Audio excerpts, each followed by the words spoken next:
अगर आप इंडिया में रहते हो तो दिन में कभी ना कभी एक बार तो टाटा ग्रुप ऑफ कंपनी के प्रोडक्ट से पाला पड़ता ही होगा। रोड पर चलती हुई गाड़ियों पे नजर डाले तो टाटा मोटर्स, एयर हवा में नजर डाले तो एयर इंडिया, और भारत का आइकॉनिक होटल यानी कि ताज होटल तो मशहूर है ही है। इन सब चीजों को Tata group of company on करती है। पावर से लेकर फैशन तक, चाय से लेकर नमक तक, इन हर चीजों पे टाटा ग्रुप ऑफ कंपनी का ही राज चलता है। पूरे भारत में 100 से भी ज्यादा कंपनियां टाटा ग्रुप ऑफ कंपनी के अंडर में ही आती है।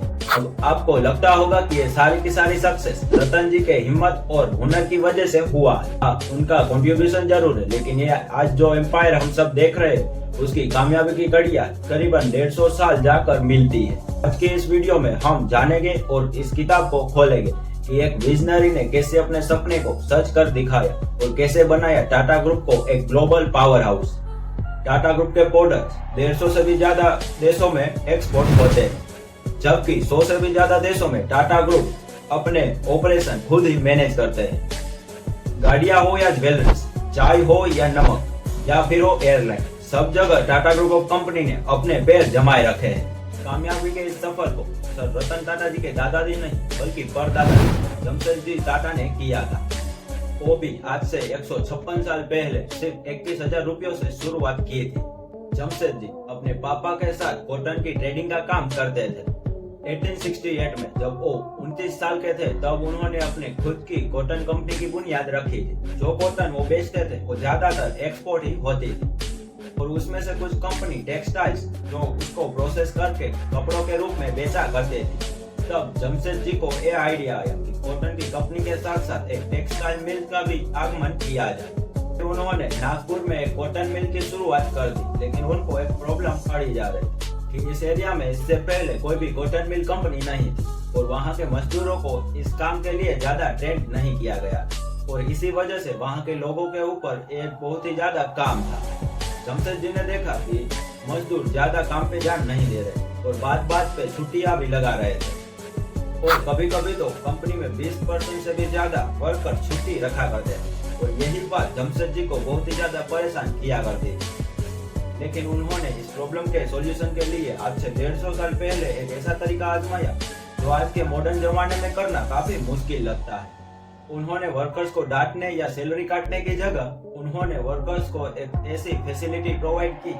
जमशेद जी टाटा ने एक ऐसी स्कीम निकाली कि मजदूरों को रिटायरमेंट के बाद भी पेंशन मिलता रहेगा और एंटरटेनमेंट के लिए स्पोर्ट डे और फैमिली डे भी रखे गए थे। ज्यादा अच्छा काम करने वाले वर्कर को सबके सामने एक इनाम भी दिया जाता था और ये सभी चीजें वहाँ के वर्करों को अच्छी लगने लगी और टाटा ग्रुप ऑफ कंपनी को अपनी कंपनी समझ कर बहुत ही बढ़िया तरीके से काम करने लगी। जमशेद जी टाटा के सिर्फ 4 ही सपने थे, एक आयरन और एल्यूमिनियम की सप्लाई करना, दूसरा होटल और तीसरा एजुकेशन और फोर्थ एक high class power supply.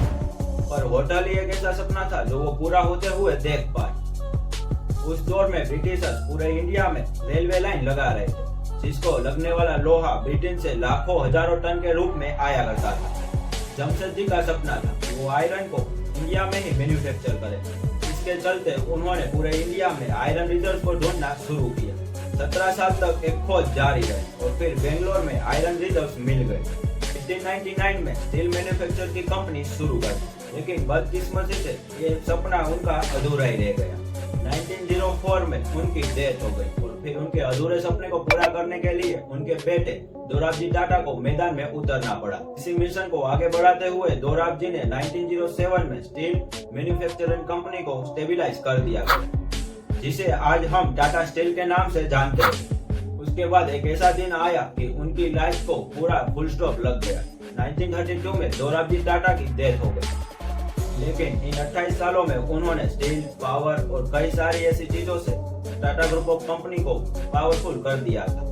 Dorabji Tata की मौत के बाद टाटा ग्रुप ऑफ कंपनी को JRD टाटा यानी कि उनके फैमिली मेंबर ही थे उनके हाथों में सौंपा गया, जिन्होंने टाटा ग्रुप ऑफ कंपनी को एयर टाटा जो आज एयर इंडिया के नाम से जाना जाता है और टाटा टी को भी पब्लिश किया था। लेकिन एक दिन उनको ऐसा महसूस हुआ कि अभी उनकी भी उम्र हो गई है, इसलिए उन्होंने अपने बिजनेस को आगे बढ़ाने के लिए US से अपने फैमिली मेंबर को बुला लिया।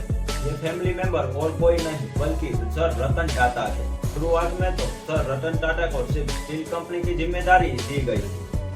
फिर रतन टाटा ने स्टील कंपनी को लॉस से निकालकर प्रॉफिट में ले आए। जे.आर.डी. टाटा ये सारी चीजों से ज्यादा प्रभावित और सन 1991 में सर रतन टाटा को पूरी कंपनी के चेयरमैन बना दिया गया और सर रतन टाटा ने आते ही सबसे पहले इंडिका को लॉन्च किया। बाद में टाटा ग्रुप ने उस समय के सबसे मशहूर ब्रांड्स को खरीदना शुरू कर दिया। रतन टाटा ने उस समय के सबसे मशहूर टीम एटलीटी को खरीद लिया। टाटा ग्रुप ने पोर्श जैसी बड़ी कंपनी और टाटा मोटर्स ने जगुआर और लैंड रोवर जैसी बड़ी कंपनियों को खरीद लिया। 2012 में रतन टाटा अपनी बढ़ती हुई एज के कारण एज अ चेयरमैन रिजाइन कर देते और अपनी जगह साइरस मिस्त्री को 2012 में चेयरमैन बना दिया। लेकिन उसके ठीक 10 साल बाद उनकी एक कार एक्सीडेंट में मौत हो गई और आज Natarajan Chandrashekhar Tata group of company के चेयरमैन हैं। तो दोस्तों ये था पूरे 150 साल पुराना टाटा ग्रुप ऑफ कंपनी का इतिहास। वीडियो अच्छा लगा हो तो लाइक एंड सब्सक्राइब जरूर से करिएगा और वीडियो लास्ट तक देखने के लिए धन्यवाद। तो मिलते हैं ऐसे ही एक दूसरे वीडियो में, तब तक के लिए बाय बाय।